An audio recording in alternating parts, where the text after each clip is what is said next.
Hello everyone, कैसे हैं आप सब। मेरा नाम वैभव कौशिक है और आप सभी जुड़ चुके हैं संस्कृत EIS के यूट्यूब प्लेटफॉर्म पर। आज हम लोग एक बहुत अहम फैसले के बारे में बात करने वाले हैं। वो फैसला आपके फंडामेंटल राइट से जुड़ा हुआ है, वो फैसला महिलाओं से जुड़ा हुआ है, वो फैसला उन सभी लड़कियों से जुड़ा हुआ है जो अपने मासिक धर्म की वजह से अपनी पढ़ाई छोड़ देती हैं, अपने उस शिक्षा के अधिकार को छोड़ देती हैं जिससे वो दुनिया में नाम कमाती।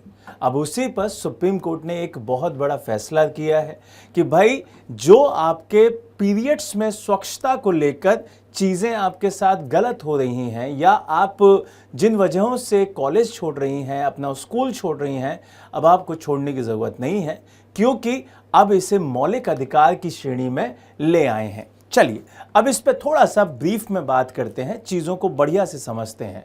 देखिए, यहाँ पर आप सभी को ये जानना होगा कि जब हम बात करते हैं आर्टिकल 21 की, तो आर्टिकल 21 फंडामेंटल राइट्स का सबसे पावरफुल आर्टिकल में से एक है, जिस आर्टिकल के तहत हमें प्रॉपर ये चीज़ें बताई जाती हैं कि हमें गरिमापूर्ण जीवन जीने का अधिकार है।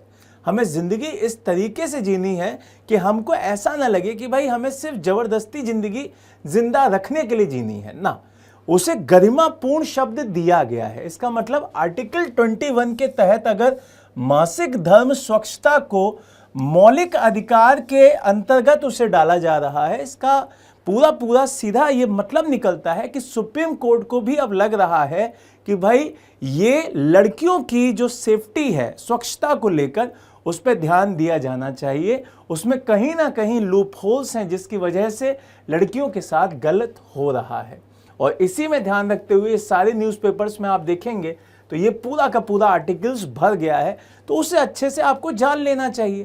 यहाँ से सबसे पहले बात करते हैं कि ये चर्चा में क्यों आया।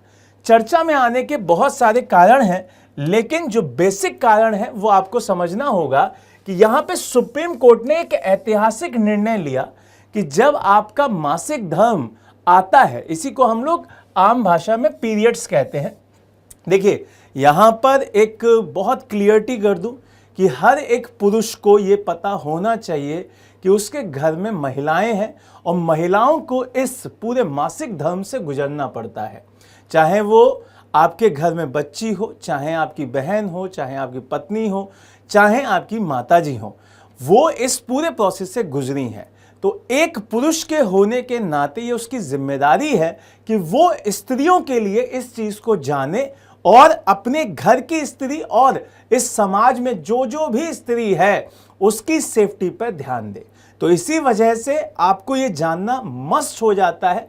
लड़की है तो और जानना ज़रूरी है, लेकिन लड़का है तो और आपकी जिम्मेदारी डबल हो जाती है उस महिला से भी ज़्यादा जिसको आप देख रहे हैं इस पूरी समस्या से गुजरते हुए। तो देखिए, यहाँ पे मासिक धर्म स्वच्छता को लेकर संविधान के अंदर, कॉन्स्टिट्यूशन के अंदर आर्टिकल 21 के तहत ये बात कही गई कि भाई जीवन और गरिमा के मौलिक अधिकार के तहत अब इसे रखना चाहिए। क्यों? क्योंकि ये फैसला अब सिर्फ स्वास्थ्य को लेकर नहीं रहा, बल्कि क्या हो गया है, लैंगिक न्याय, शैक्षिक समानता और सामाजिक गरिमा की संवैधानिक पुष्टि को यहां पे आगे बढ़ा रहा है। सुप्रीम कोर्ट ने यह बात कही कि भाई ये सिर्फ आपके जीवन के साथ नहीं है, ये आपकी लैंगिक न्याय के साथ भी है, ये आपके एजुकेशन के साथ भी है और ये आपके सोशल स्टेटस को लेकर भी आगे बढ़ाता है। आप सभी ने देखा होगा इंडिया के अंदर बहुत सारे स्कूल्स में टॉयलेट तक नहीं है, बहुत सारी जगह पर बॉयज़ और गर्ल्स एक ही टॉयलेट में जाते हैं, तो जिसकी वजह से इंडिया में बहुत सारी जगहों पर लड़कियों को अपनी पढ़ाई छोड़नी पड़ती है। यहाँ जस्टिस JB पारदावाला और जस्टिस R महादेवन की जो पीठ है, उन्होंने ये पूरा का पूरा जो अभी निर्णय लिया वो इसी बात को ध्यान में रख के लिया कि भाई हमारे इंडिया में लाखों बच्चियां, जो लाखों किशोरियां हैं, वो सिर्फ स्कूल इसलिए छोड़ देती हैं क्योंकि उस स्कूल के अंदर शौचालय नहीं है अलग से और साफ नहीं है, अगर हैं भी तो साफ नहीं है। दूसरी चीज, यहाँ पे आपने देखा होगा कि जब आपके पीरियड्स की बात आती है, मासिक धर्म की बात आती है, तो ये कोई कंफर्म नहीं होता है, डेट आगे पीछे फ्लक्चुएट करती है, तो ये आपकी साइंस के साथ भी जुड़ता है। तो यहां पे जब डेट आगे पीछे फ्लक्चुएट करती है तो या तो आप अपने बैग में लेके जाइए सैनिटरी पैड, या अगर नहीं है तो फिर कैसे होगा। तो वहां स्कूलों की जिम्मेदारी ये हो जाती है कि आपको सैनिटरी पैड वहां पे उपलब्ध कराए, अगर नहीं है तो फिर चीजें स्कूल के प्रबंधन को देखनी पड़ेंगी। अब तो ये भी फैसला यहां पे लिया गया। दूसरी बात, मासिक धर्म को लेकर जो सामाजिक झिझक है वो भी बहुत दिखाई देती है। अगर मैं आपको ईमानदारी से बताऊं कि बहुत सारे लड़के, बहुत सारे मेल्स आज भी अपने घर के लिए, अपनी बच्चियों के लिए, अपनी बहनों के लिए, अपनी पत्नियों के लिए सैनिटरी पैड खरीदने में 10 बार सोचते हैं। और ये बहुत बड़ी परेशानी है कि भाई आप एक ऐसे प्रोडक्ट को लेने के लिए जो आपकी पत्नी, आपके घर के बच्ची को सेफ्टी देगा, आप उसको लेने में इतना क्यों शर्मा रहे हैं। बहुत बार देखिएगा इस तरीके के प्रोडक्ट्स काले रंग की थैली में दिए जाते हैं, तो इसका मुझे कोई तुक समझ में नहीं आता कि भाई काले रंग की पॉलिथीन में आप ऐसा कौन सा घिनौना काम करने जा रहे हैं जिसको छुपाना पड़े।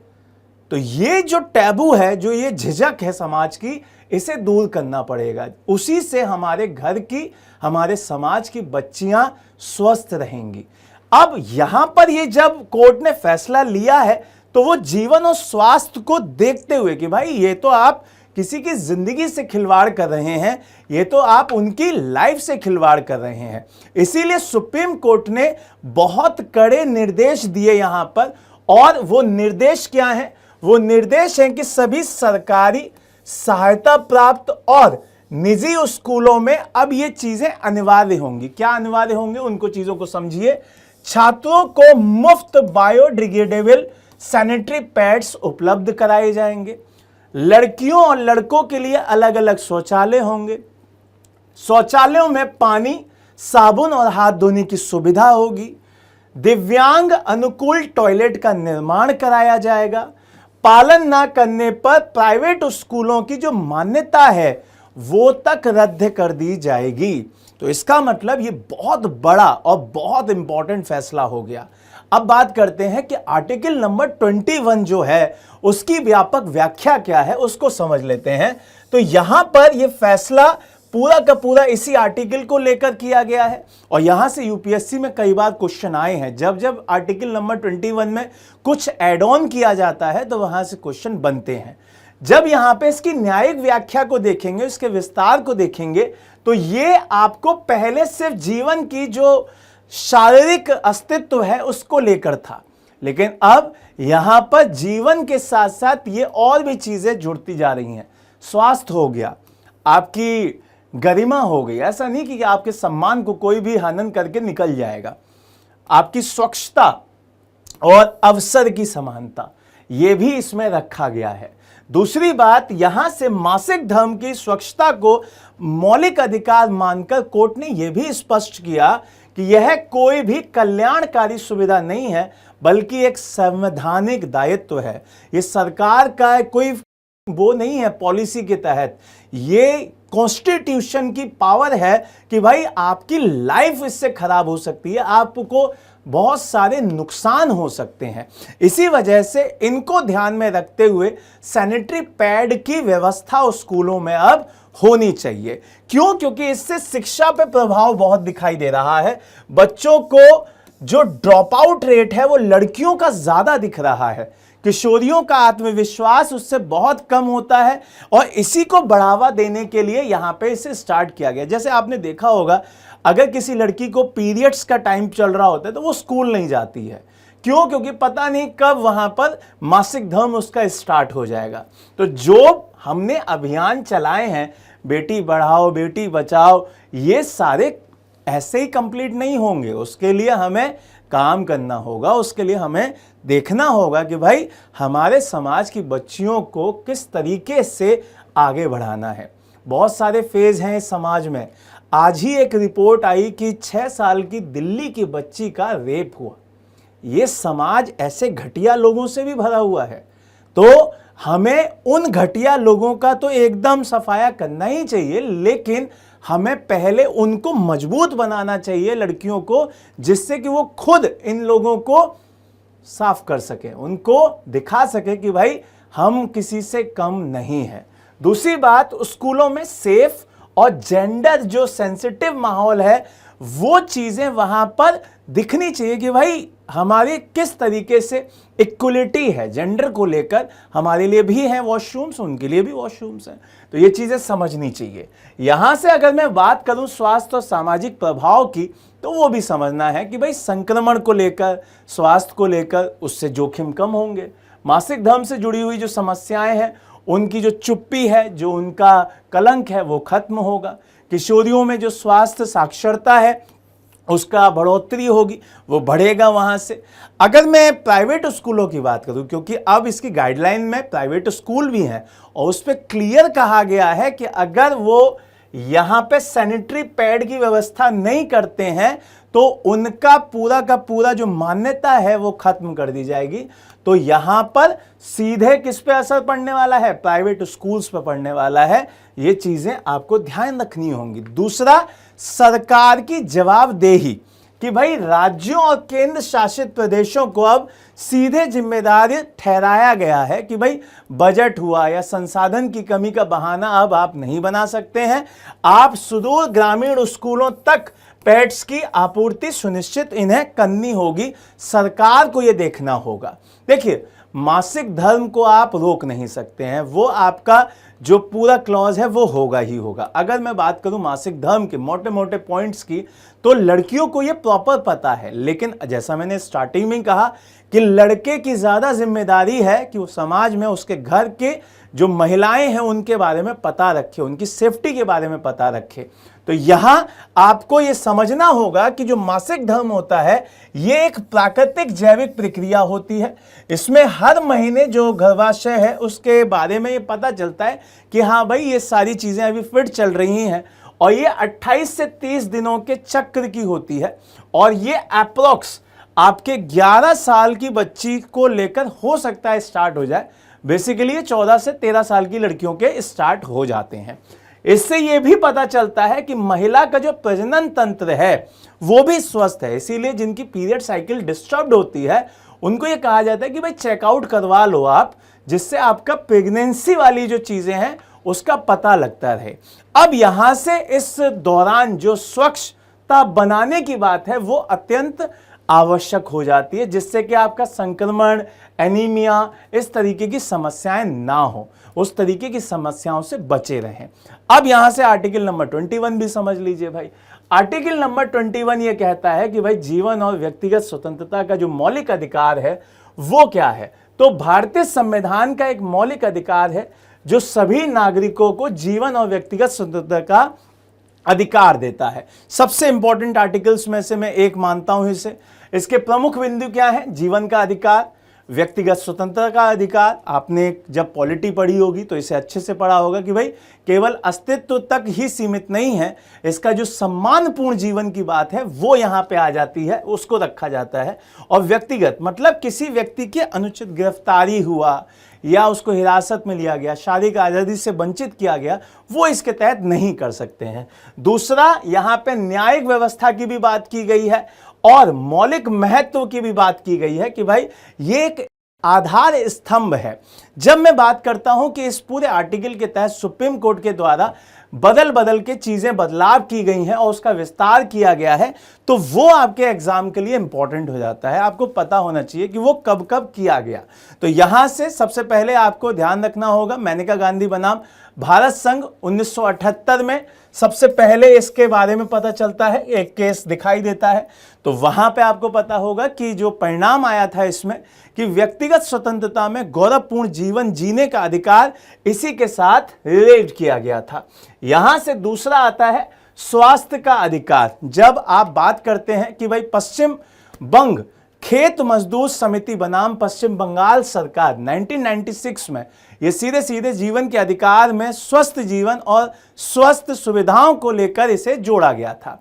एक और इसमें जोड़ा गया शिक्षा का अधिकार, जिसमें 1993 के उन्नी कृष्णन बनाम आंध्र प्रदेश गवर्नमेंट को रखा गया था, जिसमें एजुकेशन को यहां पे मेन किया गया था। फिर स्वच्छता और आपके पर्यावरण का, जिसमें सुभाष कुमार बनाम बिहार राज्य 1991 में किया गया। इसके साथ साथ और भी यहां चेंजेस किए गए, जैसे कि आपका निजता का अधिकार जो कि 2017 में किया गया था। दूसरा, निजता के अधिकार में जब आप चेंजेस किए गए और ज्यादा, जिसमें जीवन के अधिकार को रोजगार और आजीविका के में शामिल किया गया। व्यक्तिगत स्वतंत्रता और गोपनीयता के जो अधिकार है, जिसमें आप टेलीफोन को किसी के रिकॉर्ड नहीं कर सकते हैं, वो सब कुछ। यौन उत्पीड़न के खिलाफ का अधिकार, जिसमें विशाखा बनाम राजस्थान सरकार आया, और ये था आपका 1997 में। तो ये आपको ध्यान रखना है कि भाई महिलाओं को सुरक्षित जीवन और कार्यस्थल पर सुरक्षा, आपने ऑफिसेज में देखा होगा, तो उसके लिए भी यहां फोकस किया गया। अब लास्ट में आप सभी से एक क्वेश्चन कि भाई सुप्रीम कोर्ट ने हाल ही में जो मासिक धर्म स्वच्छता को लेकर अनुच्छेद 21 के तहत क्यों मौलिक अधिकार घोषित किया है, यह आपको कमेंट में बताना है, और उम्मीद है कि आप इसे अच्छे से बता पाएंगे। ठीक है, तो यहां सिर्फ लास्ट में एक ही बात कहूंगा कि महिलाओं को अपनी सुरक्षा अपने आप करनी है, यह हर किसी को पता है, लेकिन एक पुरुष का यह दायित्व बनता है कि वो एक अपने समाज की महिला का ख्याल उससे ज्यादा रखे। अगर उसकी ये चाहत है कि उसके घर की महिलाएं सुरक्षित रहें, तो अब यहां पे उसको यह भी जानना होगा कि वो कैसे रहे सुरक्षित। उसको इन सारी बातों से झिझक खत्म करनी होगी, चीजों पर अपनी समझ स्थापित करनी होगी, और इस तरीके की जानकारी हासिल करनी होगी कि भाई पीरियड्स में क्या मसले होते हैं, क्या परेशानी होती है। क्योंकि एक शब्द आता है, थोड़ा सा अलग तरीके का शब्द है, जिसे कहते हैं मर्द। तो मर्द सिर्फ बाजुएं फुलाने से नहीं होता है, मर्द एक महिला को समझने से होता है। Got it? तो अब सरकार, अब ये जो कोर्ट ये सारी बातें अगर कह रहे हैं, तो हमें भी ये चीज़ें समझनी होंगी, हमें भी अब आगे स्टेप उठाने होंगे, और महिलाओं के लिए सब कुछ समझना होगा, जिससे वो सेफ रहें और ये समाज सेफ रहे। पढ़ते रहिए, मुस्कुराते रहिए, नए नए टॉपिक सीखते रहिए। जय हिंद, जय भारत।